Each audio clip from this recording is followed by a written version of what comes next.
Please ಏನು ಬೇಡ, please ಏನು ಬೇಡ. ಗೀತಾ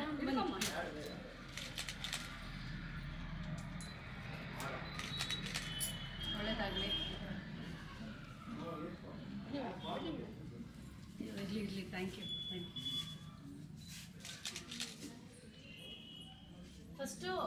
ಫಸ್ಟ್ ಇನ್ನೊಂದು ಎಲ್ಲಿರೋದು ಗೀತು? ಅಲ್ಲಿ ಇದು MG ರೋಡಲ್ಲಿ. MG road.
ಎಲ್ರಿಗೂ ನಮಸ್ಕಾರ.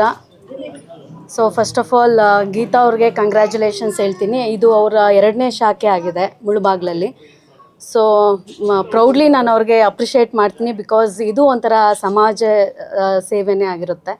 ಇದಕ್ಕೆ ಮುಂಚೆನೂ ಅವರು ಹೋದ ವರ್ಷ ಅಲ್ವಾ, ಹೋದ ವರ್ಷ ಇನ್ನೂ ಫಸ್ಟ್ನೇ ಶಾಖೆ ಉದ್ಘಾಟನೆಗೂ ಕರೆದಿದ್ರು, ಬರೋಕ್ಕಾಗಲಿಲ್ಲ. ಇದು 2ನೇ ಶಾಖೆ ಆಗಿರುತ್ತೆ. ಸೊ ಅವ್ರಿಗೆ ಬೆಸ್ಟ್ ವಿಶಸ್ ಹೇಳೋದಕ್ಕೆ ಬಂದಿದ್ದೀನಿ. ಸೊ ಆದಷ್ಟು ನಾನು ಗೀತಾ ಅವರಲ್ಲಿ ಕೇಳೋದೇನಂತಂದರೆ, ಆದಷ್ಟು ಹಳ್ಳಿಗಳ ಕಡೆ ಇದನ್ನು ಸ್ಪ್ರೆಡ್ ಮಾಡಿ, ಎಲ್ರಿಗೂ ಅವೇರ್ನೆಸ್ ಕ್ರಿಯೇಟ್ ಮಾಡಿ, ಪ್ರತಿಯೊಬ್ಬರಿಗೂ ಇದ್ರ ಬಗ್ಗೆ ತಿಳಿಪಡಿಸಿ ಬಡವ್ರಿಗೆ ಆದಷ್ಟು ಹೆಲ್ಪ್ ಆಗುತ್ತೆ. ಇದು ಮೋದಿಜಿ ಅವರ ಯೋಜನೆ ಆಗಿರುತ್ತೆ. ಸೊ ಎಲ್ರಿಗೂ ಇದನ್ನು ತಲುಪೋ ಹಾಗೆ ಮಾಡಿ. ಹಾಗೆ ನಮ್ಮ ಮೀಡಿಯಾ ಅವ್ರಿಗೂ ನಾನು ಕೇಳ್ಕೊಳ್ಳೋದು ಒಂದೇ ಒಂದು, ಹೆಲ್ಪ್ ಮಾಡಿ ಅವ್ರಿಗೆ. ದಯವಿಟ್ಟು ಹಳ್ಳಿಗಳಿಗೆ ಆದಷ್ಟು ಸ್ಪ್ರೆಡ್ ಮಾಡಿ, ಎಲ್ರಿಗೂ ತಿಳಿಯೋ ಥರ ಮಾಡಿ. ನಾನು ಇತ್ತೀಚೆಗೆ ನೋಡ್ತಿದ್ದೆ, ಎಲ್ಲರೂ ಒಳ್ಳೆ ಲೈಕ್ ಏನಂತಾರೆ, ಜನ ಜಾಗೃತಿ ಮಾಡ್ತಿದ್ರಿ ನ್ಯೂಸ್ಗಳಲ್ಲಿ, ಎಲ್ರಿಗೂ ಗೊತ್ತಿರೋ ಥರ. ಸೊ ಮಕ್ಕಳ ಬಗ್ಗೆ ಆಗಿರ್ಬೋದು, ಮಕ್ಕಳ ಒಂದು ಪ್ರವಾಸದ ಬಗ್ಗೆ ಆಗಿರ್ಬೋದು, ಹೆಲ್ಮೆಟ್ಸ್ ಬಗ್ಗೆ ಆಗಿರ್ಬೋದು, ಮಕ್ಕಳಿಗೆ ಜನಜಾಗೃತಿ ಮಾಡ್ತಿದ್ದೀರಾ. ಸೊ ಅದೇ ರೀತಿ ಇದನ್ನು ಜನಗಳಿಗೆ ತಲುಪಿಸಿ ಆದಷ್ಟು ಅವ್ರಿಗೆ ತಿಳಿಪಡಿಸಿದ್ರೆ ಅವ್ರಿಗೊಂದು ಅನುಕೂಲ ಆದಂಗೆ ಆಗುತ್ತೆ, ಎಲ್ರಿಗೂ ಹೆಲ್ಪ್ ಮಾಡ್ದಂಗೆ ಆಗಿರುತ್ತೆ. Thank you so much. Thank you. ಹಾಂ ಅದು ಏನಕ್ಕೆ ತೆರವುಗೊಳಿಸಿದ್ದಾರೆ ಅಂತ ಗೊತ್ತಿಲ್ಲ. ಆದಷ್ಟು ಕೇಳ್ಕೊಳ್ಳೋದಿಷ್ಟೇ, ಇದರಲ್ಲಿ ರಾಜಕಾರಣ ತೋರಿಸೋದು ಬೇಕಾಗಿಲ್ಲ. ಬಿಕಾಸ್ ನಾವು ಏನಿದ್ರೂ ಎಲೆಕ್ಷನ್ ಹತ್ರ ಬಂದಾಗ ಅವೆಲ್ಲ ಮಾಡೋದು ಸಹಜ. ಬಟ್ ಈಗ ಯಾವುದೇ ಪಕ್ಷದವರಾಗಿದ್ರೂ, ಯಾವ ಸರ್ಕಾರ ಜನಕ್ಕೋಸ್ಕರ ಯಾವುದೇ ಯೋಜನೆ ತಗೊಂಡ್ಬಂದಾಗ ನಾವೆಲ್ರಿಗೂ ಅದನ್ನು ಜನಗಳಿಗೆ ತಲುಪಿಸೋ ಅಂಥ ಕೆಲಸ ಮಾಡಬೇಕು.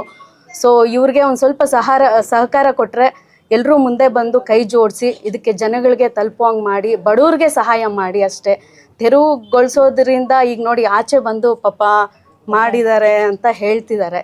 ಆದಷ್ಟು ದಯವಿಟ್ಟು ಇದು ಜನಗಳಿಗೋಸ್ಕರ ಮಾಡಿರೋದ್ರಿಂದ ಎಲ್ಲರೂ ಇದಕ್ಕೆ ಕೈ ಜೋಡಿಸಿ ಸಹಕರಿಸಬೇಕು ಅಂತ ಕೇಳ್ಕೊತೀನಿ.